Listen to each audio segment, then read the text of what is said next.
Ladies and gentlemen, boys and girls, baby mums and baby dads, welcome to the Take It to the Rim podcast with myself, Clipper Cam, aka thank God the regular season is over, aka it's playoff time, baby, It's aka are we playoff finally time. gonna win our ring or not?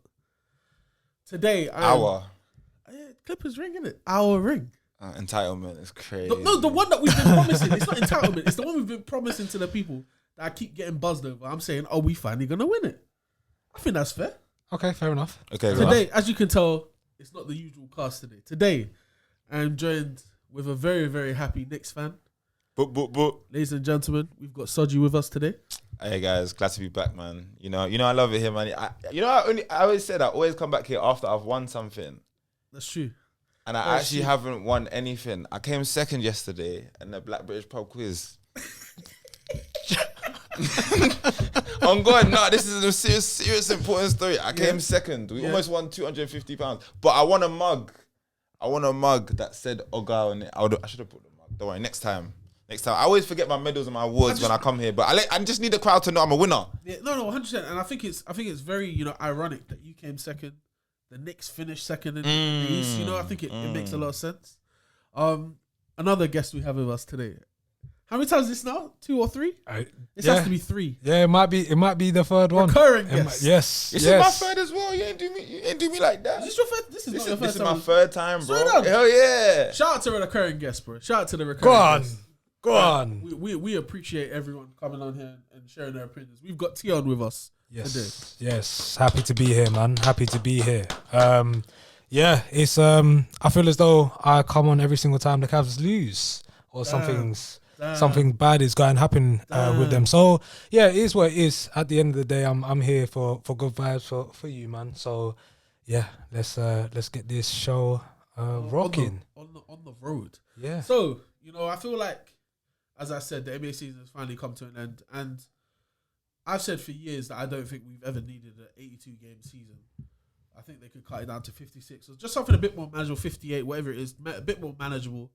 That means a lot. However, I would say, and I did say earlier in the season. Wait, don't you just mean 60? Maybe 60. Because there's 15 teams in each conference plays. We'll figure something out. 56. Yeah, never mind. We'll figure something out. But my point is that there's definitely too many games in the NBA season. People have complained that every game doesn't matter. I would like to say, now the season is over, I think the NBA did well with the in-season tournament. I said it before as well, in terms of just making the season not feel as long as it has in the past. Because to me, I feel like I blinked from All-Star and it's now the end of the season. Very true. Very true. I feel like this year's been a lot more balanced and it hasn't felt as much so as that it's been a drag. I'm happy the playoffs are here. I'm always happy when the playoffs show up. But I genuinely feel like this year did not drag, and I think they've done it right. I loved how they had all the games on at the same time on yesterday, on the last day of the season as well. Kind of took me to an NFL mode in terms of like red zone or something like that. Yeah. But it also meant that, bro, I'm not staying up until 1 a.m. to see who secured the 8th seed or the 7th seed or stuff like that. So I appreciated it. And with all these parlays going around, bro, you know what I'm saying? Adam Silver had to say, hey, I'm shutting that shit down. 100%, bro. I'm pretty sure it would. I think you're very right, actually. It's probably to stop people gambling or colluding with their gambling anyway. But yeah, so now we're here. Final NBA standings. We know who's matching up with who. We know what to expect or potentially expect from the first round. So just a quick recap for those who hadn't seen it anyway. So currently we've got the Celtics in the 1 seed in the East, Knicks at the 2 seed. The who? The New York Knickerbockers with the 2 seed in the East, which is ridiculously impressive, by the way. The only other team in the East to reach 50 wins, bar the Celtics, which is very impressive. So I'm gonna clap for you guys now. Hey, yeah. Well done. I'm gonna clap for you guys now. Thank you. I'll take the plaudits for my team. I gave a lot to this team for a long time. Well deserved. We've got the Bucks at 3, the Cavs at 4, the Magic at 5, the Pacers at 6, the 76ers at 7, the Heat at 8, the Bulls at 9, and the Hawks at 10. We don't need to talk about the rest of those guys for now. Going over to the West, we've got the Thunder at 1, Nuggets at 2, Timberwolves at 3, Clippers at 4, Mavs at 5, Suns at 6, Pelicans at 7, Lakers at 8, Kings at 9, and then Warriors at 10. So my first question to you guys: do you think this year's playoffs already are touted or have potential to be better than last year's playoffs. 100%. Why? 100%. I just feel as though if we look at the Western Conference alone, the way the schedule has kind of come into play and also the standings, I think we are up for probably the most competitive basketball that we've seen in a couple of years. Like, we was talking about this off camera, but the Pelicans being 7th and having 49 wins, like, that's insane to me. They're absolutely insane. And I feel as though this is the first year where pretty much everyone that we want to watch is healthy. I feel as though we've missed out on a couple of years of, there's been, I think last year we missed out on Kawhi. I think it was Kawhi. Yep. Who else? There was a couple more. Zion, obviously, and the Pelicans weren't there. So it's just a case in which I feel as though everyone's healthy now. It's gotten to the point where we are going to probably see the best brand of basketball we've seen in a couple of years. And I think coaching's just gotten better since last year as well. Yeah, I 100% agree with that. And I think just adding to your point as well in terms of like health and injuries, I think the NBA made a rule change at the end of the beginning of this season, before the season started, to say that you can no longer like rest games just by using the title rest. Yeah. And I think it was down to if you have 2 All-Stars on your team, you cannot rest both of them at the same time without one of them being injured. And I think a lot of people were aiming that strictly at the Clippers because apparently we do a lot of load management, which we've definitely done in the last 2 weeks. But I think also what it's now done as well, is had like teams have to really, really think about which guy is going to sit at which game at what point. And I feel like to me it just means that they've made them play a lot more. Also, another thing to add to that, the minimum game requirement for end of season awards. Like, you can't make an all NBA team or all defensive team. You can't be MVP, rookie of the year, any of these awards without playing a minimum of 65 games, which again I think has kind of put people in that position to maybe take care of their bodies a bit more than they would have before. And now we're in, like you said, we're in prime position. I can't think of a single superstar, touch wood, that is currently injured that will not be playing in round 1. I think it's just Julius Randle, if you consider him if you consider him a star. He's played very good basketball without him. Yeah, true. Yeah, not necessarily him. I think I just wanted you to say it. I feel like I don't even want to say his name. I think he should just remain in the ether where he is. I agree with everything he said, especially what you said, Cam. I picked on because I think, and you know when you spoke about the best players playing, I think this year we got a lot of the previews of the matchups we were looking for. 100%, and that made it a lot more exciting. And teams were really putting out their best players out, and we're seeing them. The guy who is to blame for all of that stopping, by the way, is Popovich. Because Greg Popovich you'd have a huge game. The Spurs were going to play a huge game. Next thing you know, Kawhi, Aldridge not playing, Tony Parker, Duncan not randomly in the season. He never used to want it, like, let people know what he's going to come with in the playoffs. So it was exciting to see, like, when Boston playing Denver both times was incredible. Even like Lakers, Golden State, they're always going at it when healthy. Seeing the Clippers guys going at it fully, at least as much as they can, was really exciting. And then the other thing that you mentioned being that, like, the talent in the West, the East, there's some guys we can drop off that I'm ready to drop off already. But Golden State, something or like, I think was it 44 wins this season? Yeah, no, 46 wins, 36 losses. Yeah. That is the record, and they're 10th seed. That is the record for the most wins for a 10th seed ever. Insane. Yeah, insane. So literally every single matchup in the West is competitive. And I remember, like, obviously there's a bit of main character syndrome between, like, the Lakers and Golden State fans. Whenever they always think they're in it. They always think their team is competing for the title. And I typically say that if you're not really a top 4 seed, you're probably not in your conference. You're probably not in the conversation. Yeah. Like, truly in the conversation. Unless you've had some serious injury or something like that, yeah. But when you look at it from 10 to 4, 3-4 wins between them. Yeah. Like, everyone actually genuinely has a chance, and they're all way better than any of the East teams. And if you're a team that you're going to be a decent amount over 500, you have a puncher's chance against the big guy. If you get the coach, if you get a good matchup, a strong matchup, a good coaching situation, maybe an injury or two, and one or two of your role players catch fire at the right time, you can knock off a big guy. So it's sizing up to be a very exciting playoffs. I was gonna say as well. Even with that, I remember a couple of years ago when they brought in the play-in structure, and I hated it because I was like, why are we even given a chance to 9 and 10 to even compete for this? This is the year to essentially show the reason as to why they brought in the play-in. 100%. And do you know what? I think it's still a bit iffy because in the East, I think we said before we started, no one cares about the Chicago, Atlanta. Yeah. Because I hope the top 8 teams in the East stay the top 8 teams through to go into the playoffs. Whereas in the West, I mean, having the Pelicans, Lakers, Kings, and Warriors all in the play-in tournament, competing for those last 2 spots, I think regardless of who actually makes it out of those, because I'll be honest, all 4 of those teams are good enough teams for me to say if they go into the series and have to play against a Thunder or a Denver, I think they'll take games off both of those teams. I don't think either of those 4 teams are getting swept by the other 2, and I think so. All I'm here for is competition because it's not my teams. I can't say that I care enough, but I'm here for competition, and I think that's exactly what we're gonna get. So again, massive congratulations to Adam Silver for the play-in idea because I know we got a lot of pushback for it. I've seen online as well. Some people are really like saying they don't want to see it. Why is it if I've worked so hard to get the 7th seed or the 8th seed that I now have to battle for position to maintain it throughout through the Bron was complaining about it. Do you think the play-in's permanent now?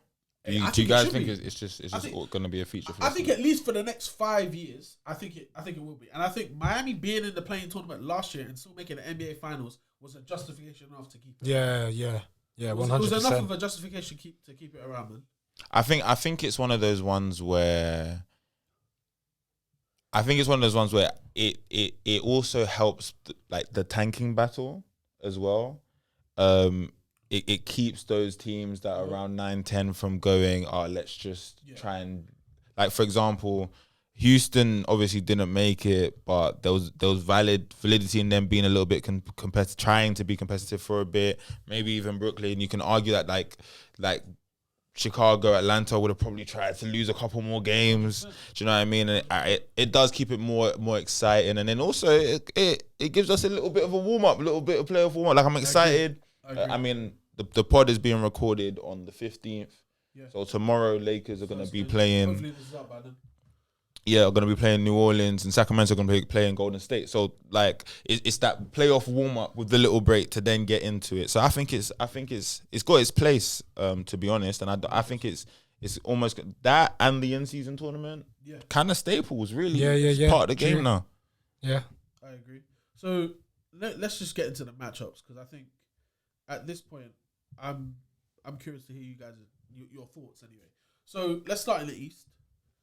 What do you think the best matchup is going to be out of all? Let's say for now that 1 to 8 stays 1 to 8 through the play-in. So Miami end up playing Boston in the first round and Philadelphia end up playing the Knicks in the first round. What do you think the best of those potential 4 matchups? Which one do you think would be the best matchup to watch? What do you think? If a viewer's listening to this and they said, I've only got one series I can watch, what series should I watch in round 1? It's a no-brainer. It's Boston, Miami. It's got to be, right? I need to see that. And I am sat between 2 Jimmy Butler haters. Hate him. I hate him. If Jimmy Butler has 10 fans, there are none of them. It's neither of them. Yeah. If Jimmy Butler has 0 fans, it's because these men murdered the rest of them. And I don't understand why. I think I've justified my point enough. I believe personally that Jimmy Butler gets a lot of credit. And do you know what? Prior to last, I was hating on Jimmy before because I didn't like the way he played. I thought watching him play basketball was not like enjoyable as a fan perspective. For someone who enjoys, especially offensively, for someone who enjoys watching the craft of someone offensive, get their buckets, get their points, pick their spots. Jimmy to me was just foul hunting and making layups. And I think that was fair to say. Last year, however, I feel like was the first year I was more than anything validating the fact that I do not like Jimmy Butler as a player, and I think he gets credit for things he doesn't do. Jimmy got so much credit for Miami's run in the playoffs last year, right? when guys like Caleb Martin were really at times were really carrying the loads. People like I haven't heard anyone really say that as well since it happened. Like bar like the week of the playoffs. The second Miami got knocked out in the finals by Denver. To me, no one was talking about the fact that at one point I was saying Caleb Martin might win Eastern Conference Finals MVP. Yeah, he was shooting. He was killing the Celtics. No one's saying that. He was shooting 60, 50, 90. He was killing the Celtics. Yeah. Him and Jimmy basically had the same points average in that series as well. This is another thing as well. Jimmy has a very, very good round one against Milwaukee, right? Yeah, he averaged I think 40 or something ridiculous. Something crazy. If you look at the points he scored in round one, you said he was averaging 40 something. To him, then finishing, I think he finished the playoffs averaging 20 something. Like loads of, what does that mean?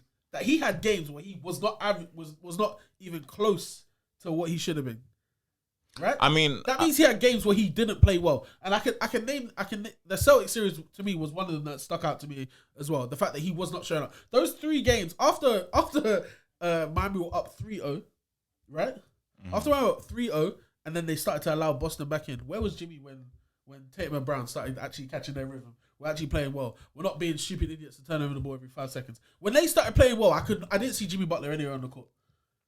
No, Jimmy was there, and Miami play by committee, yes. Right? So I also think and that doggedness and that mentality, I do think Jimmy embodies that, and I do think they all fall in line by him in a way. I'm not gonna accredit all their success to him specifically, because like you said, they're by committee, right? But it's by committee. But spiritually, he's also led that, and I feel as though people don't like Jimmy because people don't like the platform that he's been put onto or the pedestal he's been put onto. Right.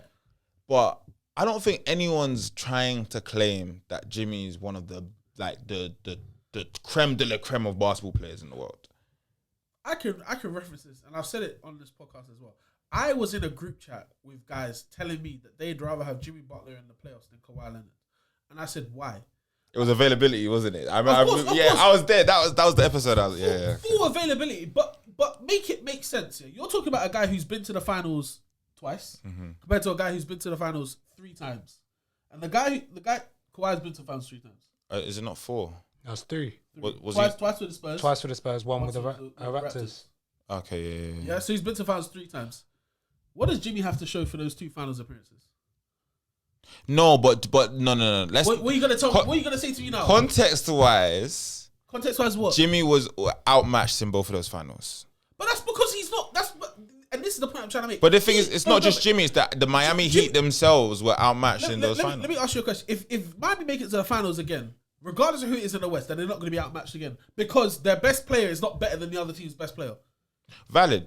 And that will always be the case because my point is that Jimmy is not that guy. If that's the case, aren't you impressed at what he's managed to achieve? Man. Why is it him? You just said make this make sense. Hang on. So Miami are it isn't just him. It also is Miami Heat. But but we're saying he's the best player. We're saying he's the best player. We are saying he's the best player. He has to be. So for his team. Yes, he's the best player. In what sense? in what sense? In what sense? So we're not saying he's the best player in the Miami Heat. Keep going, bro. No, but I'm asking you, in what sense? Are you just saying he's overall? He's the leader. He's the first option. A lot of the offense that when it comes to clutch time, they put the ball in his hands. He takes the shots, even though and he takes pull-up threes that you man don't want to see Jimmy taking. And when he makes them, and he makes a few of them as well. And when he makes them, none of you man say nothing, but it's fine. I'll be there. At the end of the day, if he's the guy that they put the most responsibility on, he's the guy that's the face of it, and he's the guy that when it crumbles, everyone's gonna be like, "Hey, it was your fault." That's the thing. It's not though. It's not because when it doesn't work out for them, they go back to the fact, well, they did really well to get there. They shouldn't have been there in the first place. That's true. And then that's when we have conversations about Caleb Martin. That's why we have conversations about Gabe Vincent, about Max Strus, about all of these players. All the guys that contributed last year to them getting to that point. Sorry, T, carry on. Yeah, no. Literally, it was just on that. And to be fair, if I'm being completely honest, I'm a hater, and I know I'm a hater. But when I watch him, like there's something about his bag that is so limited, and you appreciate bag work. You're a man that loves bag work. You're telling me he's got a bag. He's surgical with it. It's Surgical. not beautiful. That's the word that you want to use. It's not beautiful. It's not beautiful, but it's intelligent. It's smart. A lot of it is small details. A lot of it is him reading what he's being given and playing to his strength. So it's not the most beautiful thing. So that's what we're calling foul hunting. It's not just foul hunting. You're calling him intelligent for foul hunting. It's not just foul hunting. Okay, He's cool. mismatch hunting. He's looking for a smaller guy. He'll bully them to the rim. If you bring a double, he's making the right pass pretty much 8 times out of 10. At the same time, he used to have a bit more of a mid-range game. His mid-range game, he's lost a bit of it. I can't lie, he's lost a bit of it. In Chicago, I used to see him make a consistent mid-range jump shot. So he's got aspects of his game, and then don't forget on the other side as well, he's top defender, and that's never really a question. Okay. So there's aspects of it that you can look at and you can appreciate. You can see his IQ as one of the greatest from what I've seen off-ball guys, and when he's like snatching them cross court passes, coming like two hands, grab it, go full court and lay it up as well on the other side. So I mean, there's a lot to appreciate in how he makes himself with what his tools are so effective. That's what I appreciate. I would never ever put him top 10 in the NBA. So if you're not top 10 in the NBA, but you've regularly made Eastern Conference Finals, you've also made NBA is what he's made Eastern Conference Finals twice in the last 5 years. But three Eastern Conference Finals and one Finals. 3 Eastern Conference Finals and then 1 NBA Finals. Right? No, 2 NBA Finals. 2 NBA Finals. 2 NBA Finals. I'm even sleeping. The Lakers are in the bubble. Yeah. So 3 Eastern Conference Finals, 2 NBA Finals. You're not a top 10 player. Your next best player has pretty much been Bam Adebayo over that entire time, who struggles to make our top 25 list. Okay. Right? And I understand, again, it's by committee. I'm not saying it's all Jimmy Butler, but for you to be a top 4 team in basketball or a top 2 team in basketball consistently over that period, you have to give it's impressive. The success is impressive, and it is success. And I'm not one of those guys that's like, unless you win the chip, you didn't have a successful year. No, like winning games is success. There's success that builds upon success. The ultimate success, the success you're chasing for is the chip. I hear it. That is the validating success. But the margins that get you there. The regular season matters, right? Because the regular season is where you tally the wins, right? Regular season matters, but playoff wins matter and playoff success matters, and I think getting deep playoff runs consistently is impressive. I always say that. So one thing that I also have a problem with Jimmy is the regular season, and you can say to me he's not trying, but to me, if you're not trying and your team are an 8th seed, you're a problem. Yeah, you cannot say anything else to me about that. This year, Jimmy averaged 20.8 points per game, 5 and 5. That's not any of the All NBA teams in my opinion. Yeah, that's not making an All-Star team, which he didn't make as well. Bam on that team averaged this year, I believe, 19 and 10. Tyler Hero averaged more points than him this year as well. I feel like personally, he can't get credit for everything. And I feel like it's at this point, if you're telling me in the regular season you're trying and average 20 points, that shines a light on you. That says you're not that guy. If you're now in the regular season averaging 20 points and your team are at 8th seed, you're not even like, if we're being real, that's not team success. You've made the playoffs, but everyone expects more from Miami than just making the playoffs, right? Yeah, I hear that, and especially in the East. I'm not saying this has been a good year for Miami, and I'm not saying this has been a good year for Jimmy. This is what they've been doing in the regular season for a little while now. Yeah, and Jimmy's been getting credit along that time, but not for his regular season performances, for his playoff performances, and for the team's playoff success. And to be honest, like regular season matters to an extent. Yes.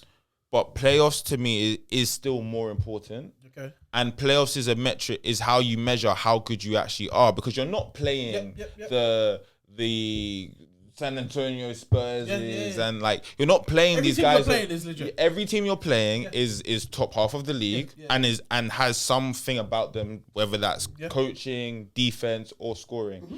And that is the measurement in which you should really judge in my opinion. How good, the extent of how good you know who's good by making it there. Yeah. And then how good you are is based upon that. And I think that's why they get a lot of leeway. That being said, Tatum, Jaylen Brown. Yep. There are no excuses. Yeah, it's time. It's time. They have to deal with it. There are no excuses.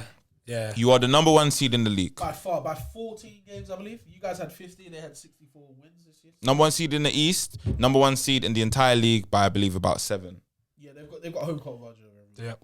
You picked up Kristaps Tingus Pingus Tingus. and Drew Bulldog Holiday for peanuts. You didn't give up. You gave up Robert Williams, who hasn't played. He's been injured throughout the whole season, pretty right at much. the beginning of the season. Derek White is the greatest role player I've ever seen in my life. Ever. There are no excuses. You still have Al Horford coming off the bench. Yep. Peyton Pritchard is out here, final game of the season, spinning man underneath the baseline like he's Zebo. How many points did you have last night? 30 something, right? Well, he went crazy. He always does though. Last game of the season, I always feel as though I see like Genuinely, career if you got highs. to give him minutes, I really do think I think he's a great player. I think I'm not saying he's going to be an all-star or anything like that, but I think he would be a very, very good floor general for any team if he started. like a Tyus Jones light. Better than Tyus Jones. Really? Yeah. Uh, He would start over Jones on the Washington Wizards. I'm not too sure about that. I'm telling you, he would start over Jones for the Washington Wizards. I bet you they got the same stats, and one of them starts and the other one doesn't. I think Pritchard's a better scorer than Jones in terms of running the offense and defensively. I'm not sure if you start, and I don't know if you go for. I don't know if you put Pritchard's scoring output, considering defensive weaknesses, over Jones's balance, because you would probably have another player on your team that you want to run things through. Bruh. But I hear what you're saying. Bro, Tyus Jones averaged 12 points per game, 2.7 rebounds, 7.3 assists as a starting guard, playing 29 minutes. But the thing is, what Tyus Jones put, it doesn't translate into the numbers, man. But Peyton Pritchard averaged 9, 3, and 3 coming off the bench in 22 minutes. And he's a great 3-point shooter. This is the thing. When you got the outside shooting, point scorer, especially if you're when you're out there, you're gonna take your shots. Point scoring, it does look a little easier. Yeah. Managing the flow of the game and the timing of the game. I mean, look how much the Grizzlies have struggled without Tyus Jones. Yeah, they made some mistakes. I really do your point. But sorry. Yeah, we back. Point, yeah. Boston, you have no flaws. You have no weaknesses. You're the premier 3-point shooting team in the league. They live and die by the three. And you have inside presence. You have defense. There's no reason why this Miami team they shouldn't take a game. They shouldn't take a game. Yeah. And I just know there's something in there that says they're gonna. I don't know what it is. Is that series on upset watch? Like, are you looking? You know what it is? It's because the Celtics have lost. I think I saw it the other day. Might have been 4 or 5 times at home the entire season. Yeah, so they're like 33 and. You've got a city, right? 33 or like 4. 37 and 4. 37 and 4. A 27 win streak. Yeah. Like that, yeah. So I feel as though if Miami Heat end up stealing like game 1 or game 2, it's gonna do something to their confidence. I just don't know what it is. I don't know because I haven't seen them rise from that. I like adversity wise. I need to see if Tatum can handle it now. Has he gone past that stage where it's like less about the accolades and it's more about getting your team to the promised land and actually winning it this time? Okay. And more than anything else, I think they can do it. I just don't know. I don't know. I need to see them beat the Miami Heat, and then I think after that they'll know what they're gonna do. My only thing is it's Spo versus Missoula. That's the only weak point or advantage. I like Missoula. Yeah. I just think Spo's brilliant. Yeah. Like I think Spo's one of those guys where it's like basketball junkie. He's not even junkie, sicko. Yeah. Like actual. Like, when you come from the film room to eventually be a head coach, that's exactly what you are. Yeah. You're obsessed. And with he's I think Spo's shown that he's able to make those adjustments in them high pressure moment, read the situation, make the adjustment, translate it to the team on the court immediately. Has Joe got that in terms of getting all of those Celtics players doing what he needs them to do and adjusting when he needs them to adjust? The weirdest thing about Mazzulla, and Ime Udoka did this a little bit, but he was a lot better than Joe Mazzulla. They really sometimes just have to deep the fact that they're losing a game to take a timeout. Like, when I went to watch the Clippers play the Celtics, and we started going on a run, Mazzulla just kept telling them to keep going. Like, and I feel like momentum is such a big thing in the NBA. Like, once the crowd's involved, if guys start hitting shots, I think it's very, very easy to, if you're not concentrating, you could let a guy go on a 7-point run, but that actually turned into like a 10-point swing. All of a sudden now the momentum's down. Your guys are tired, knackered, and momentum is completely gone against them. So you don't know if he's a game manager. I feel like with him, and I honestly I don't know if it's whether he's not. He must be. I'm trying to give him the benefit of that. I find it impossible to believe that an NBA head coach can have spurts of a game where he's not concentrating. But I feel like he just likes to let them play through it a lot of the time. And I think because of the style of play they have, which is the live and die by the three, they're gonna get their shots up regardless of whether they're making them or not. But this is the thing. Different coaches have different skill sets. Like, some are better people managers. Some tactically they understand it, but translating it as people they struggle. Yeah. Some in game adjust, like the chess match. Some love the chess match. Some like, I think Steve Kerr is one of them coaches who, if you give him time to prep for a game, he's good. But in that game, he's not going to change the system until the next game. Like, even in the finals against LeBron, like, first game, Bron comes out absolutely. Again, was it 2017 or 2018? 2018. Yeah, 50. 58. When J.R. Smith did Yeah. It was only until the second game that I realized they didn't double team LeBron the whole game. The second game, they blitzed him and they made him give it up every possession. I'm thinking, why didn't Kerr do that in the first? Like, some coaches, that's just not their thing. And like you said, momentum's important. Timeouts are some of the few weapons you have that you can use to challenge that. Yeah. If you call a timeout and you don't even know what adjustment you want your team to really make to tackle the situation, all you're doing is just you're hampering yourself. Yeah. So some of them will go, you know what? These players are really intelligent. I have some of the best players in the world.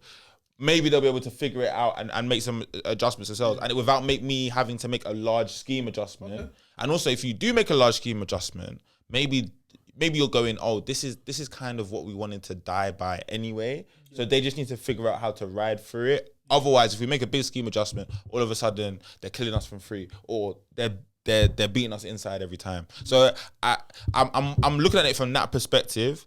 I just don't think Mazzulla's been tested. I think Spo's been tested time and time again, and he's done it. I'm even surprised Spo's not tired.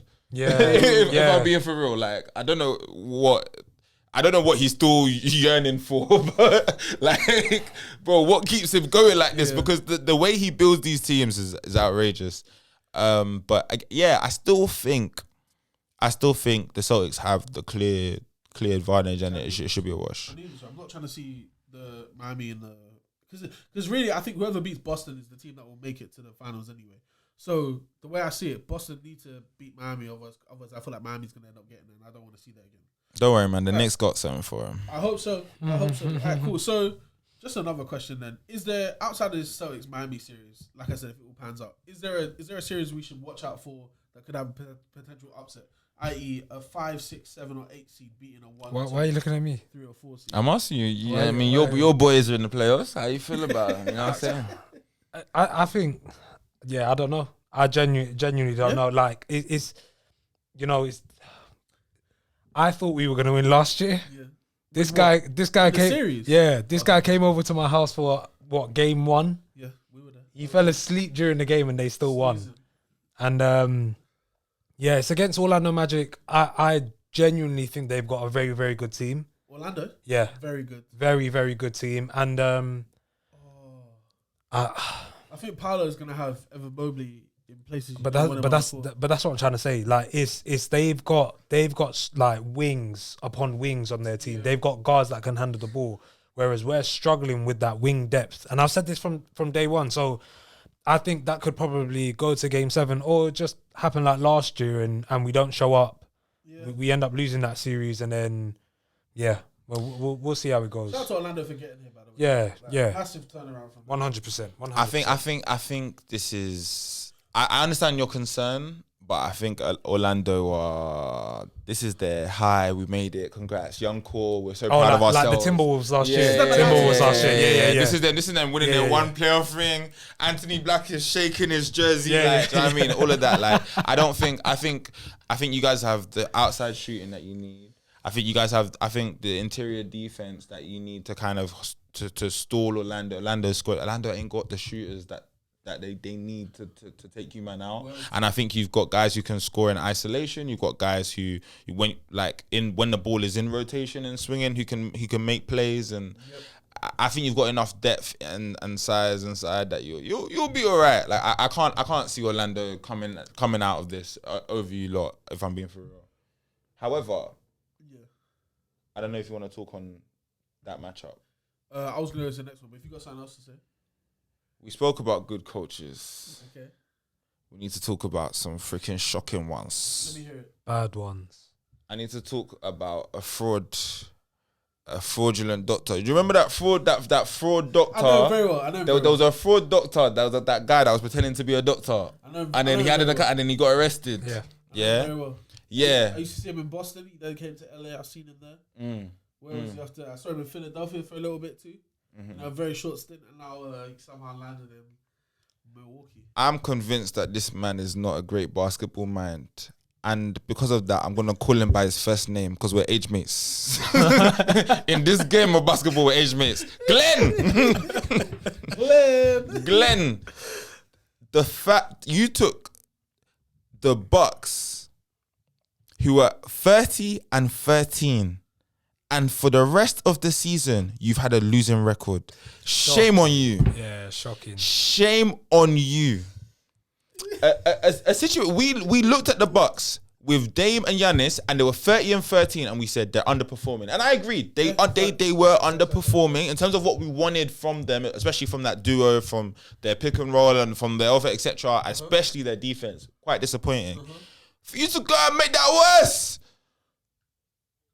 I don't understand, and I don't understand why this guy keeps getting his chance. Even the team he left, the Sixers, picking up Nick Nurse, Embiid looking the best he's ever looked. The Sixers offense looking the best it's ever looked. And don't get twisted about the 76. If Embiid was healthy throughout the season, 100. They would be the 2 seeds. They would be the 2 seeds. Undisputedly, they would be the 2 seeds. They were looking amazing when Embiid was healthy. I don't understand, Glenn. You are horrendous. A fraud. A fraud. And I don't. Did you see when Pat Beverly was trying to ride for him against JJ Redick? Yep. When JJ Redick was like, "Yeah, Doc throws us under the bus." And Doc's son got involved. Austin Rivers got involved in that as well. And Austin, I'm like, he traded you. What's your loyalty? But I don't. With Doc Rivers, I am so frustrated watching his teams play basketball. Yeah. It's so outdated. The systems are so stale. He's so inflexible with his decisions and with his I don't see enough of it. His time for coaching, and I guess he's fundamentally, because the people who play for him support him until it goes bad. He gives like Mourinho third season vibes, but every season. Do you know what I mean? Where it's like everyone wants to fight for him, but then you see the media report and he's like, they weren't boxing out, they don't have effort. Just selling guys out. Damn. And I don't see how you can look at the way that basketball is played today. Yep.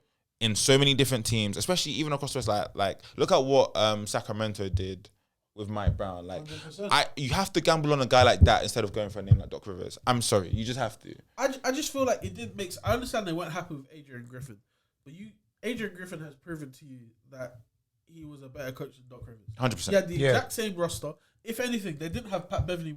Did they have Pat Beverly? No, Pat Beverly was with the Sixers. Yeah. So same amount of games as well. Pretty much the exact same. And one had a winning record, a good winning record. The other one had a losing record. It was 20-19, I believe. So it was just a losing record. But still, you shouldn't even be 500. If we're being honest and real, that team with those two on that team, they should be crazy. I was No Diddy. yeah, no Diddy. They should be right next to Boston in terms of win. They should be close to 60 wins, if not 60 wins. So the fact that they didn't even make 50 wins is a joke to me. And the thing is, we were saying like Adrian Griffin wasn't the perfect head coach. There were issues with Terry Stotts and how he was managing his coaching staff early in the season. There were issues integrating Dame properly. I honestly don't know really what's going on with Dame, but I think Dame genuinely never really wanted to leave Portland. No, if he I'm didn't. being for He real, didn't. I think he was pump faking. I think he just wanted a little bit of drama around his name. I don't think he actually thought he was gonna go to. I think he did a J. Cole. I actually think he did a J. Cole. I think everyone was pushing him like, yo, what, you're not gonna let me do it. You're not gonna stand up for your legacy, huh? Dame, you're saying you're one of the big dogs in the game, but you're not really doing it. And then he said, all right, cool, let me go to a contender. And he just wants to go back to Portland, bro. There's two things. I think he didn't want to leave Portland, but he kept giving them chances and they kept showing their ass to him. When they gave Jeremy Grant a 5-year contract for like 180 mil, he was like, at this point, you can't defend your man anymore. Yeah. Your man's crazy. You can't defend him anymore. So you've got to go. So there's that situation. Then also the fact that he didn't want to go to Milwaukee. He wanted to go to Miami. Well documented, he wanted to go to Miami. But Miami started insulting Portland because they knew they wanted to go there and started giving awful offers. To the point at which, because Portland said, we want Bam. No. They started giving up. They started offering Kyle Lowry and a bag of bums because they thought they had the upper hand. And Portland were like, cool, it is what it is. Milwaukee, what are you trying to give up? Giving up Bam would have made no sense though. Yeah. But I think it was that they also... And Portland didn't want Tyler Hero. No, they didn't. Also, because if you look at their team, they knew they were gonna. They had Scoot, they have Shaden Sharp, and they still have Anthony Simons. Yeah. They have 3 guards already. Why add another one? But you could just move one of them. I don't understand, man. Like, do you know what I mean? Like, assets. If they got Tyler Hero, he would have been the one that got traded, in my opinion. That's not the guy. That's not really. The guy. Yeah, and that's fine. I would rather have Shaden Sharp to build and Scoot to build around as my young nucleus. Yeah. Than have, because I believe those two both have potential to be better than Tyler Hero. Definitely, that's what I believe. And what about the Bahamian? Jayton. Yeah, that's Kalas. That's a mess, isn't it? And it is what it is. That's a mess. He started playing better at some point, but still. But either way, though, I think Portland, looking at them now, it's clear what direction they're trying to go in. I think if they brought Tyler Hero in, they would have had a better. What did they finish with? They were what? They had the worst record in the West. If they had Tyler Hero, they wouldn't have. And having a worse record than the Spurs is crazy. Yeah, man. Considering how the Spurs started. Insane. But I agree with you 100%. Doc Rivers is a joker. So saying that, yeah, the series that they're in right now. Yeah. This is what I wanted to talk about. To me, that's the series. That is the amount of drama that is that WrestleMania main event. What, Milwaukee versus Pacers? The division rivals. In Indiana have been beating their ass this season.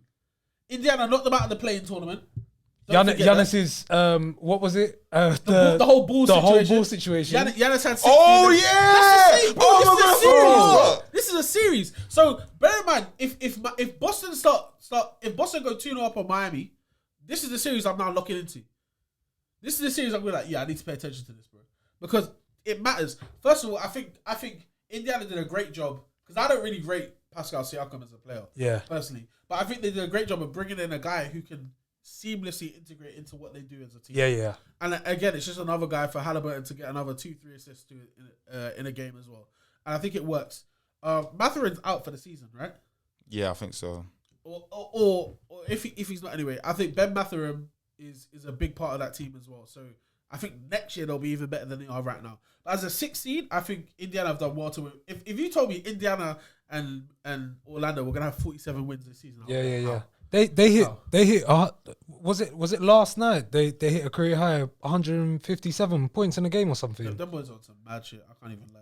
I was sitting there. You know what? When that trade happened, when they gave up 157. Yeah, 157. When they got rid of Buddy Hield, I was like, oh, like that's techie. Like who's gonna be your 3-point shooter? But they've actually fared well. Like 100%. Took some time for him to get integrated, Siakam, but he's done well, man. And listen, that series, I need to see smoke from the get go. Like I need to see what them man are on. I think I feel like that's one of them series though where I'm like, I feel like best player just trumps everything. Like yeah, like Giannis just like. And the thing is, I agree with you, but they match up quite well with Milwaukee, by the way.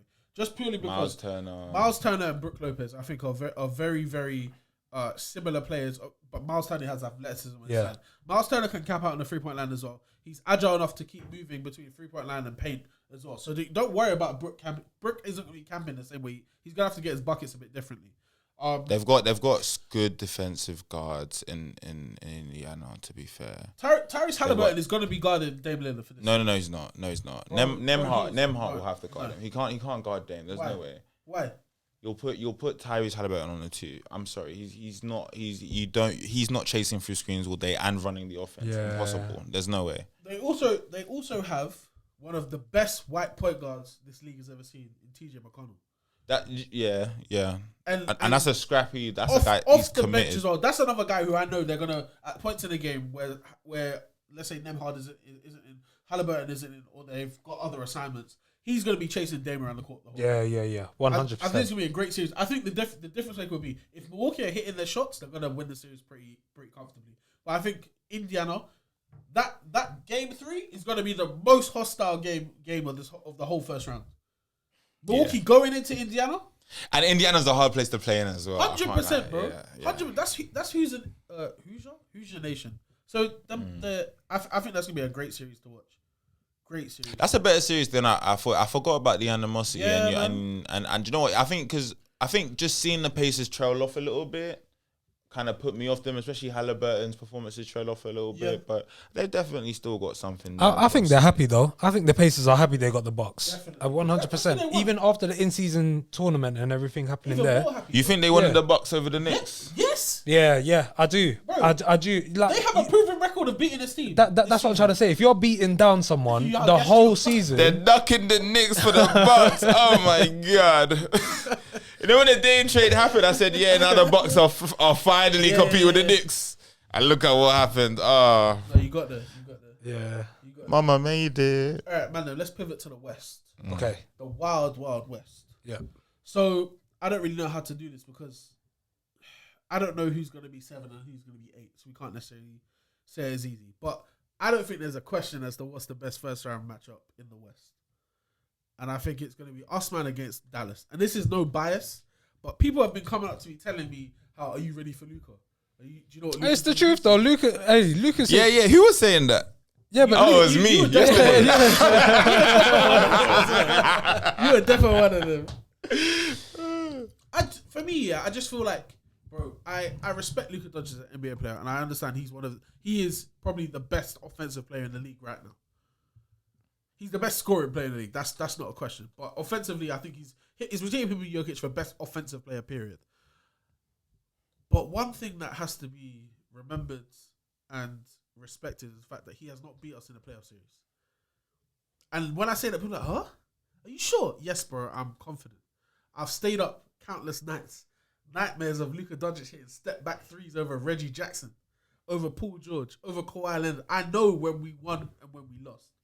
So, as much as I'm concerned about it, I think Dallas have to respect us as a team as well. Like, my guys have played, all of them have played 65 plus games.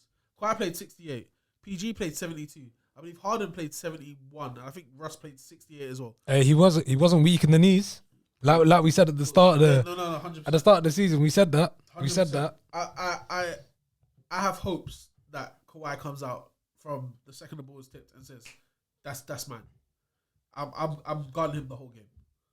For the whole series, I want Kawhi, and I know it's not going to happen, but that's what I want to see. Because if I see that, I know that he's locked in. I know that he's ready to not mess around. We're not trying to see what they do in game 1 because we know what they're going to do in game 1. The same thing that Dallas have been doing all season is what they're going to do for the playoffs as well. I think you have to take Luka out of the equation as much as possible, and it doesn't necessarily mean that he's not going to be having ridiculous points, totals, assists, and rebounds. It's the efficiency because this year I think is where Luka's has changed his game the most. He's playing a lot more efficient than he used to. He's not turning over the ball as much. We need to bring that Luka of old back. We need to have... No, it's true. If Luka's going to have 40 points, I need this guy to have taken 50 shots. Yeah, but he's not going to because of Kyrie. What do you mean? Like, Kyrie takes that pressure off of him.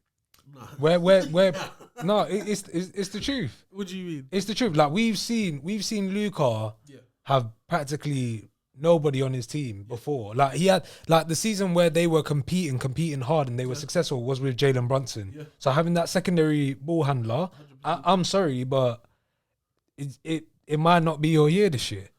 And I'm okay with that. But all I want it to be understood and respected, is the fact that we're healthy, which we haven't been for a long time.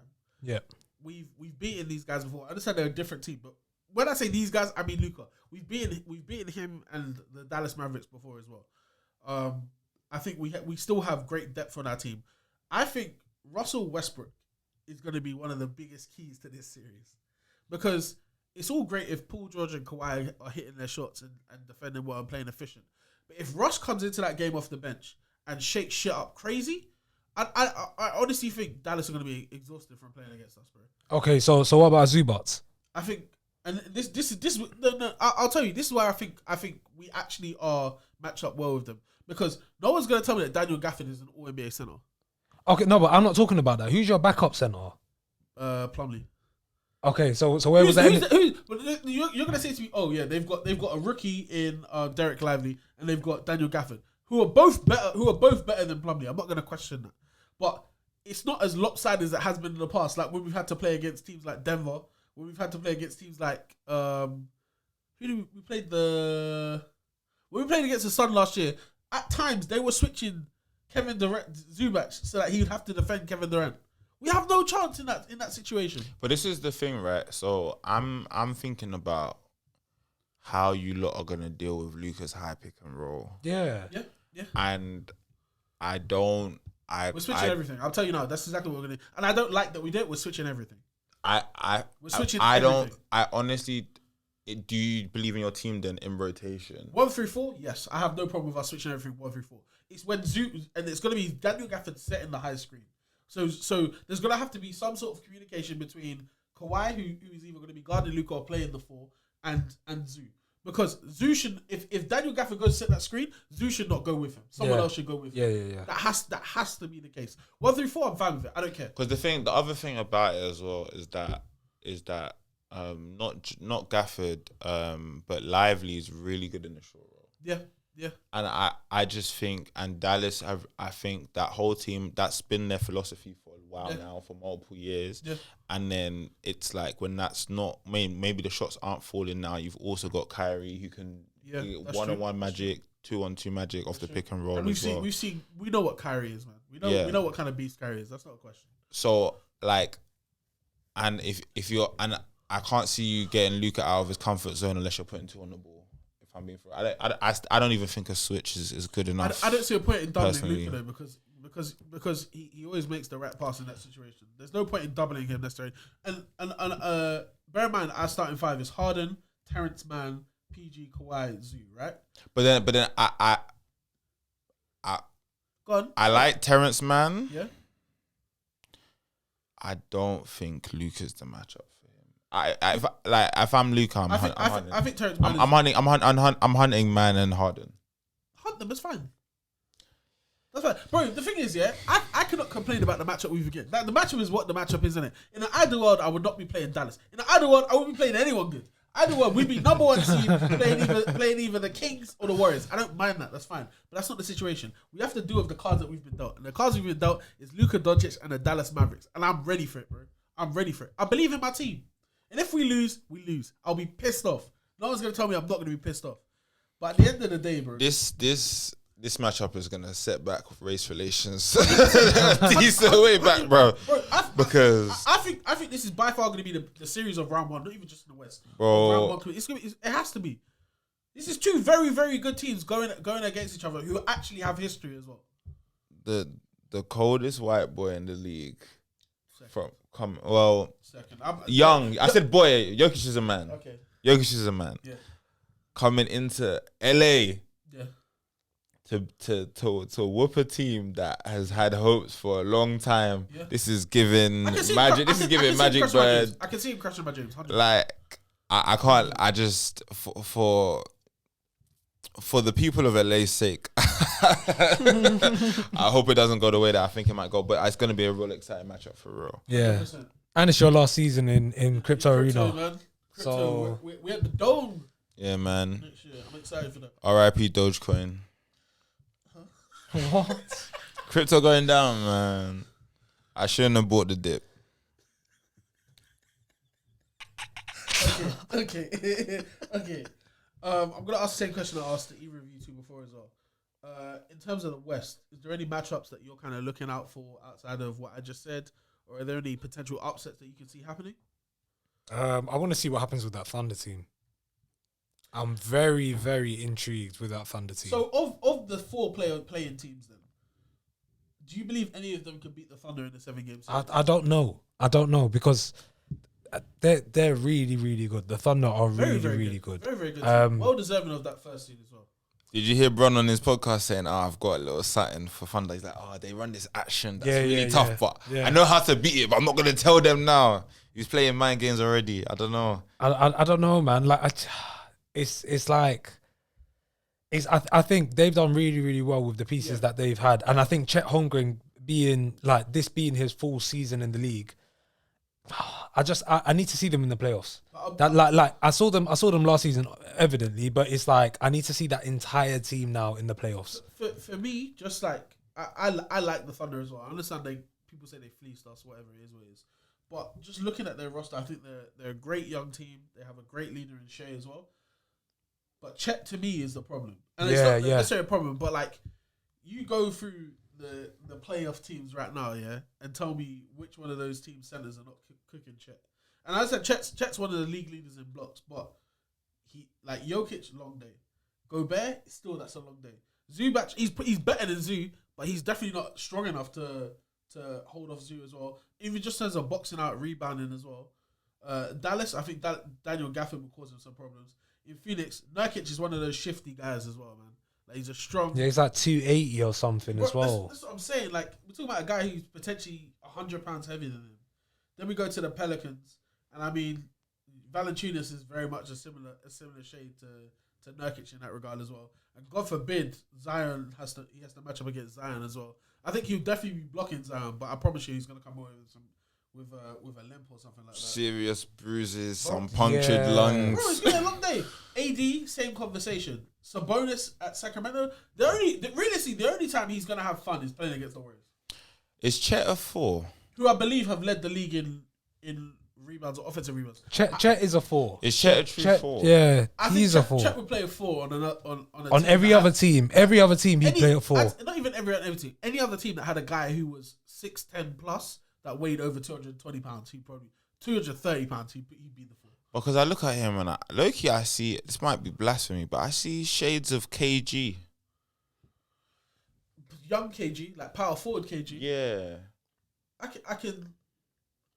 can't say I necessarily see that. I see body type very similar. Yeah. And nothing, just the way that, even the way he approaches the game, like his brain, it feels like I'm watching a forward play, not a center.